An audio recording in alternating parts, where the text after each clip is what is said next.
ನಾವೆಲ್ಲ ಅಲ್ಲಿಂದ sir madam ಮತ್ತೆ 1 ವರ್ಷ ಆಯ್ತು ರಾಟೆ ಮೇಲೆ ರೋಡ್ ಕುಸ್ತೋಗಿದೆ ಮೇಡಮ್, ಹೊಸ ರೋಡ್ ಇದುವರೆಗೂ ಮಾಡಿಲ್ಲ. ಮೊನ್ನೆ ಯಾರೋ ಪಾಪ ಲಾರಿ ಡ್ರೈವರ್ 1 ವರ್ಷ ಹಿಂದೆ ಬಂದಿದ್ದಾರೆ, ರೋಡ್ ಚೆನ್ನಾಗಿತ್ತು, ಈಗ ಬಿದ್ದೋಗಿದೆ.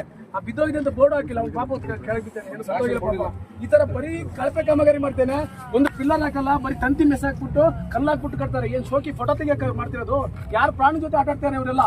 ಯಾವುದೇ ಕಾರಣಕ್ಕೆ ಆ ಕೆಲಸ ಸರಿ ಆಗ್ತಾನೆ ಮೇಡಮ್. ಇದು ಯಾವುದೇ ಕಾರಣಕ್ಕೆ ನಾವು ಕೆಲಸ ಮಾಡಕ್ ಬಿಡಲ್ಲ ನಾವು ಮೇಡಮ್. 2 ವರ್ಷದಿಂದ ಸತತವಾಗಿ ಈ ವ್ಯಕ್ತಿ ಆ ಭಾಗದಲ್ಲಿ ಏನಾದ್ರು ಪ್ಯಾಚ್ಗಳು ಆಗ್ತವ್ರೆ ಅಂತ ನನ್ನ ಆಲೂರು ತಾಲೂಕು ಅಧ್ಯಕ್ಷರೇ ಕಾರಣ. ಯಾಕೆಂದ್ರೆ ಇವತ್ತು ಇವರೆಲ್ಲ ಕತ್ಕೋದ್ ಹೋಗೋರು ಎಷ್ಟು ಸಕಲೇಶ್ಪುರ ಅಧ್ಯಕ್ಷರ ಕಾರಣ. ಯಾಕೆ ಅಂತಂದ್ರೆ ಇವತ್ತು ಆ ಮಾರ್ನಳ್ಳಿ ಡಾಂಬರ್ ಹಾಕ್ಸ್ತು, ರಸ್ತೆ ಹೆದ್ದಾರಿ ತಡೆ ಮಾಡೋದು, ಕಳ್ಳ ಅಧಿಕಾರಿಗಳು ಬರ್ಲಿಲ್ಲ, ಅಲ್ಲಿ ನುಗ್ಗಿ ಧ್ವಂಸ ಮಾಡ್ತೀನಿ ಅಂತ ಹೋದಾಗ ಅಲ್ಲಿಂದ ಹೊಡ್ ಬಂದು ತದನಂತರ ಅದು 6 ಕಿಲೋಮೀಟರ್ನ 9 ಕಿಲೋಮೀಟರ್ ಪ್ಯಾಚಪ್ ಹಾಕಿದ್ರು.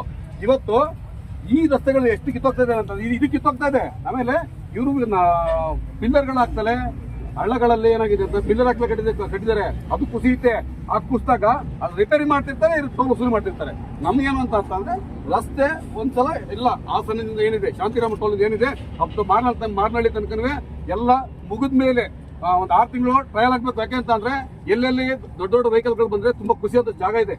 ಮುಂಜಾಬಾದ್ ಕೋಟೆ ಕುಸಿಯುತ್ತೆ, ಐತಿಹಾಸಿಕ ಕೋಟೆ ಕುಸಿಯ ಅಂತ ಪ್ರಮೇಯ ತಂದಿದ್ದಾರೆ ಇವರಲ್ಲಿ. ಮಣ್ಣು ನೋಡಿದಲ್ಲ ಏನು ಮಾಡಿದಲ್ಲ, ಇವತ್ತು ಅದು ಕುಸಿಯತ ಬಂದಿದೆ.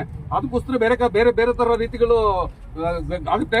ಹಾಗಾಗಿ ಇವರು ಅವೈಜ್ಞಾನಿಕವಾದ ಕಾಮಗಾರಿ ಇದು ಇದೆಯಲ್ಲ, ರಸ್ತೆ ನೇರವಾಗಿದಿಲ್ಲ, ಒಂದು ಸಮತಟ್ಟಾಗಿಲ್ಲ, ಉಪ್ಪು ತಿಪ್ಪುಗಳಿದೆ.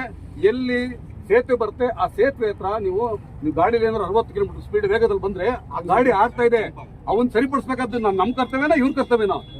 ನೀವು ಸರಿ ಮಾಡಿ ಬೇಡಲ್ಲ, ನಿಮ್ ಟೋಲ್ ವಸೂಲಿ ಮಾಡಕ್ಕೆ ನಮ್ಮ ವಿರೋಧ ಇಲ್ಲ.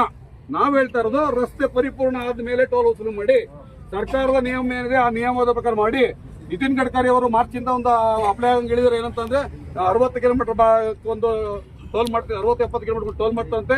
ಮತ್ತು ಆ ಭಾಗದಲ್ಲಿ 60-70 ಕಿಲೋಮೀಟರ್ ಭಾಗದಲ್ಲಿ ಇರುವಂತವ್ರಿಗೆ ಅವ್ರಿಗೆ ಫ್ರೀ ಬಿಟ್ರಿ ಅಂತ ಒಂದು ಆಗಿದೆ, ಅದನ್ನ ಆಗುತ್ತೆ ಅಂತ ಇವ್ರು ಹೇಳ್ತಾನೆ. ಮೊನ್ನೆ ಅಧಿಕಾರಿಗೆ ಹೇಳ್ತಾರೆ ನಂದು 2008ನೇ ಸೀಲ್ ಆಗಿದ್ದು ಅಂತ ಹೇಳ್ತಾರೆ. ಹೌದು, 2008ನೇ ಸೀಲ್ ನಿಮಗೆ ಉದ್ಘಾಟನೆ ಮಾಡಬೇಕಿತ್ತು. ನೀವು ಆ ಹಳೆ ಟೆಂಡರ್ ಅಲ್ಲಿ ಇದ್ದಂತ ಹಣವನ್ನು ಬಳಸ್ತಿಲ್ವಲ್ಲ.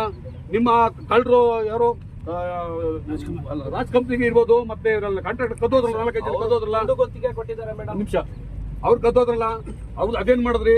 ಮತ್ ಜೊತೆಗೆ ಏನಾಗುತ್ತೆ ಅಂತಂದ್ರೆ ಮೇಡಮ್, ಇವರು ಈ ಟೋಲ್ ಶುರು ಆದ್ರೆ ಆ ಕೆಲಸ ನಿಲ್ಲಲ್ಲ. ಆಮೇಲೆ ಮಣ್ಣು ಕುಸಿತದೆ, ನೀವು ಸಾಯ್ಬೇಕು, ಇವ್ರು ಬರಲ್ಲ. ನಾನು ಹೇಳ್ತಾ ಇರೋದು ಇವರು 35 ಡಿಗ್ರಿ ಮಣ್ಣು ತೆಗಿಬೇಕು, ಇವರು 90 ಡಿಗ್ರಿ ಮಣ್ಣು ತಗೊಂಡು ಕೂತ್ಕೊಂಡಿದ್ದಾರೆ. ಅದು ಕುಸ್ತು ಸಾವನ್ನು ಯಾರು ಹೊಣೆ ಆಗ್ತಾರೆ? ಜಿಲ್ಲಾಡಳಿತ ಹೊಣೆ ಆಗುತ್ತಾ? ದಯವಿಟ್ಟು DC ಮೇಡಮ್ ಬರ್ಬೇಕು ಮೇಡಮ್. ನಮಗೆ ಹೇಳಿದ್ರೆ ಮೇಡಮ್ ನಾನು ಬರ್ತೀನಿ ಅಂತ ಹೇಳಿದ್ರೆ ಬರ್ತೀನಿ, ಆಯ್ತು ಮೇಡಮ್. ನಾವಿಲ್ಲೇ ಕೂತಿರ್ತೀವಿ. ಸಮಸ್ಯೆ ಏನಿದೆ ಅದಕ್ಕೆ ನಮ್ಗೆ ಅರ್ಥ ಆಗಿದೆ. ನಾವು 15-16 ತಿಂಗಳು ನಾವು ಇತ್ತೀಚೆಗೆ ಮಳೆ ಜಾಸ್ತಿ ಆಗೋದು